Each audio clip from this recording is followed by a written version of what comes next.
Disruption happens in our lives often when we least expect it. This is a humorous look at disruption, but one of Lydia's books is called "This Moose Belongs to Me." I'm not going to read the whole thing, but the story is about a little boy named Wilfred who owns, or thinks he owns, this moose that he knows. How he knows it's this particular moose, the story does not go into it, but he names the moose Marcel. And he and Marcel have all kinds of adventures, and he has rules for Marcel, but Marcel is bad at one rule, or several really, but the rule that he's bad at on this page is maintaining a certain proximity to home. And so Wilfred learns to bring string. I'm sure you can't see it, but imagine there's a little boy with string that he uses to guide his way home when he's off following Marcel. Now, Wilfred and Marcel one day are out on an adventure. Wilfred's taken the string, and then suddenly they come upon this woman, and Wilfred's friendship with Marcel is disrupted. This woman says to the moose, "Rodrigo, you're back." And suddenly Wilfred realizes that the moose does not belong just to him.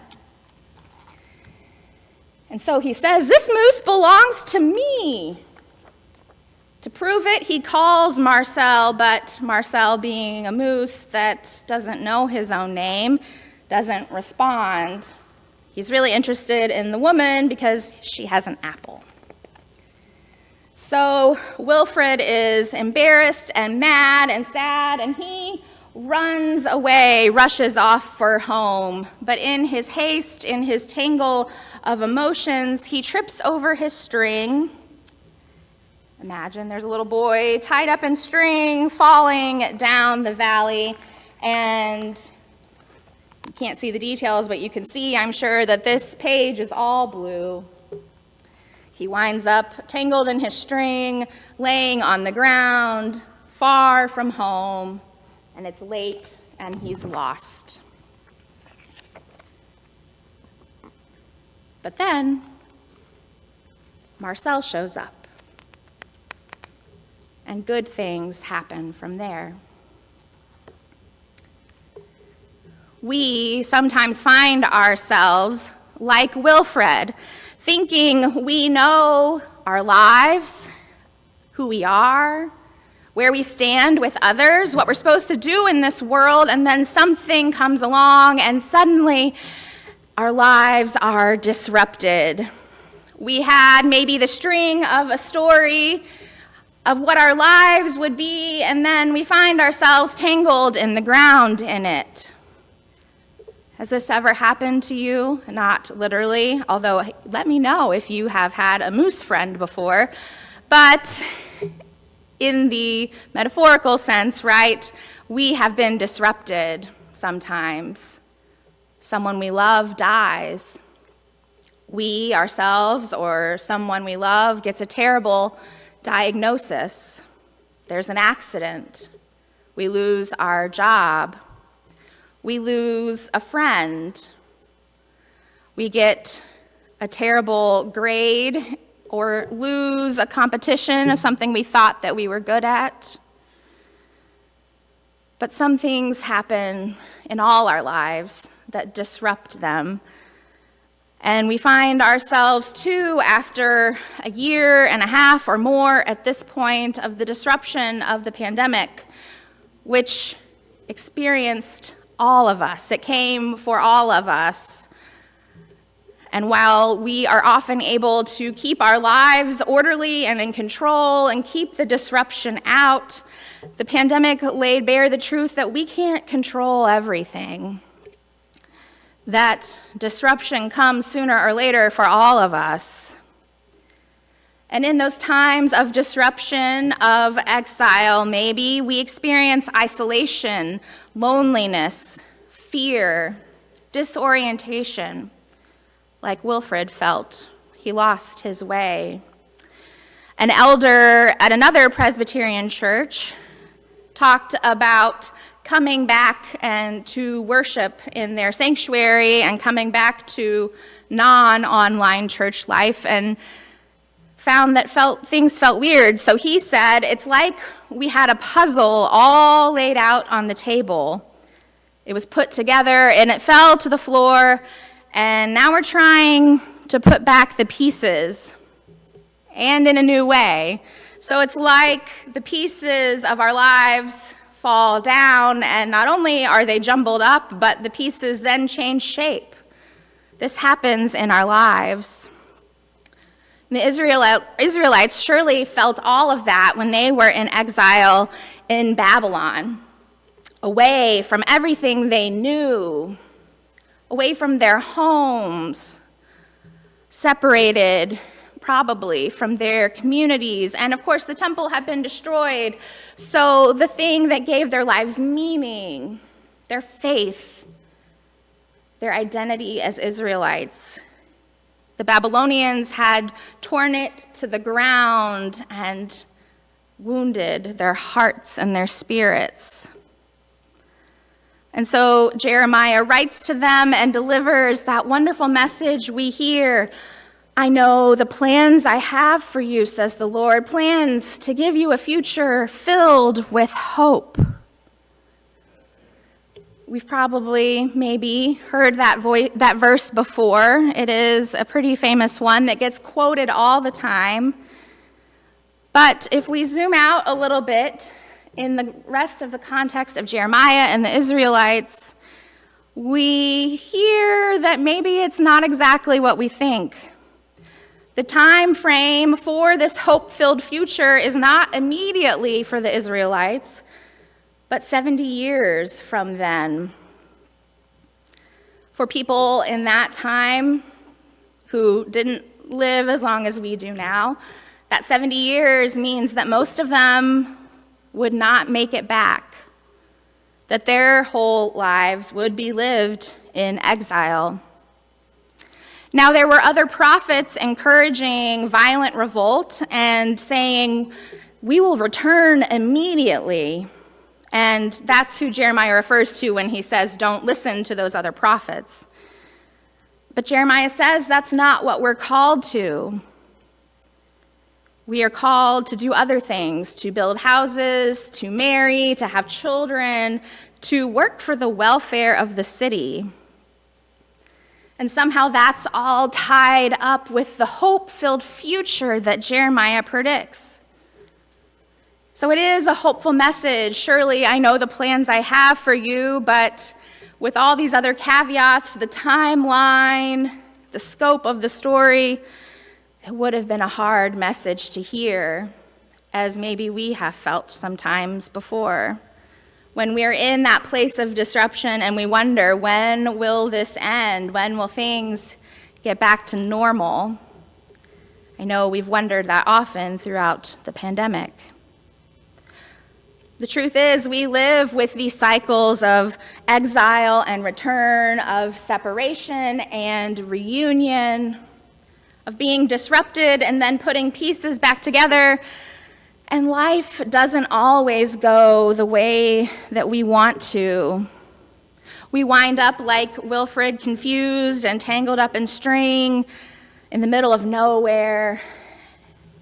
And the news that Jeremiah has is possibly not exactly what we want either. His instructions that he gives to build houses and settle down, cultivate gardens, and work for the welfare of the place where you are, working for the good of your enemies. All of that seems to ask the question, if we're here, and we are, if our lives are disrupted, and they are, how will we be faithful, even here, even now? His instructions encourage the Israelites and us too to move from asking, how can we get out of this? How can we fix this? How can we go back? When can we go back to normal? To that question of how will we live here and now faithfully in this place. Because as much as we would like God to be the fixer of all of our problems, it doesn't always happen that way, unfortunately. But still, there is hope. And so how do we find hope in the disruption? The instructions that Jeremiah gives to the Israelites call them to live their lives. It's a way of participating in God's hopeful future, even if it isn't fully here yet. It's like Jeremiah says, keep heading for home, even if you don't know if you'll get there. Follow the string, and if the string is tangled, look for the moose, who is your friend. Look for what is true. And what is true is that God's promises still stand, but they may not be on our timeline, and it may not turn out the way that we want it to. Time is bigger than us, and we are a part of a story bigger than us. So that future filled with hope, it's like Paul says in Corinthians, now we see only in part, but then in the fullness of time, we will see fully. I once knew an elder. I do know her. She's still alive. Her name is Beth. She's a wonderful woman. She is an amazing teacher and a devoted church worker. In another time, if she had been in a different place with different people encouraging her and knowing her gifts, she probably might have wound up going to seminary to be a minister in our church, the Presbyterian church. But she was born in a different time, and the Presbyterian church has only been ordaining women since 1955. And while it's been my whole lifetime, it hasn't been everyone's whole lifetime, and places have been different. She wasn't necessarily encouraged until she was older and realized her gifts. And sure, she could have gone to seminary, made a second or third career, but she'd had a very fulfilling life as a teacher. And I think of her, and I think of the other women who have gone before me, women who were born even long before Beth, where there were really no options to be an elder or a deacon, women who felt God's call on their lives and had to live it out however they could. For them and for Beth and for me, you see, time is connected and things move forward. And so the things that we work for, we may not see the completion of them. God's story is bigger and longer than any of our individual lives, which again is not what we always want to hear, but God is working. God is in the struggle, working for good and justice and mercy. And God's future may not be the ending that we wanted. There's a Presbyterian camp in Oklahoma, Dwight Mission Camp and Conference Center. And like many church camps in this time, they've been struggling with their finances. They wondered what to do, and they thought of their history. The camp had gotten started as a mission to the Cherokee Nation in Arkansas and then moved to Oklahoma. They had come at the request of the Cherokee Nation to teach English. There's a very complicated history, but now, thinking about the future and what to do, I'm sure many of them wanted their camp to continue to find new life, but the new life they found was different probably than they had imagined. They decided to return the land or to give the land to the Cherokee Nation. And members of the Cherokee Nation, in reflecting on this change, this gift to them, this writing of history, told of their connections to it of grandmothers who attended school there, relatives buried in the cemetery, of getting married there, of grandparents who met there.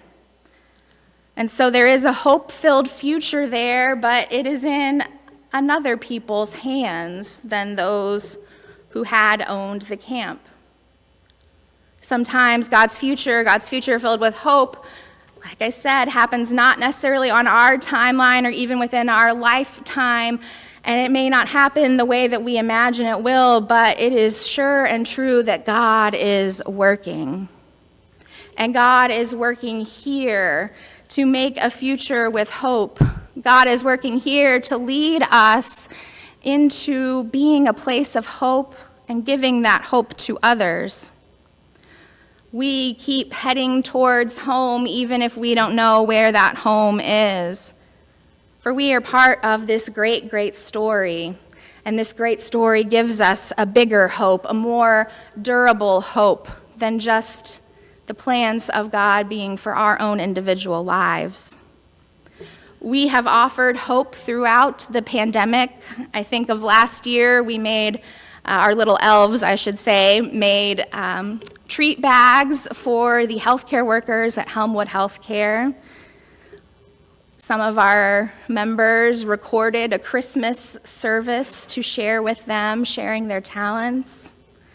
We collected 60-something boxes of home goods and clothes to share with four different organizations locally. We've stayed connected and tried as best we could to share our hope with one another. In the midst of disruption, we are called to look beyond ourselves, to look beyond our time, to look beyond the plans that we have for our future. And today, we're celebrating Communion and All Saints' Day, and these two tables remind us of that call from God, of that hope-filled future that is sure even when we can't see it. We have God's strength and nourishment calling us forward. And we have the saints, which in the Protestant tradition is everyone who has gone before us in the faith. We remember that the future is filled with God's saints too, and we stand with them. And so with God, with the saints, we are part of a much bigger story, and we remember what God said to the Israelites and to us. Surely I know the plans I have for you, plans for peace, not disaster, to give you a future filled with hope. Amen.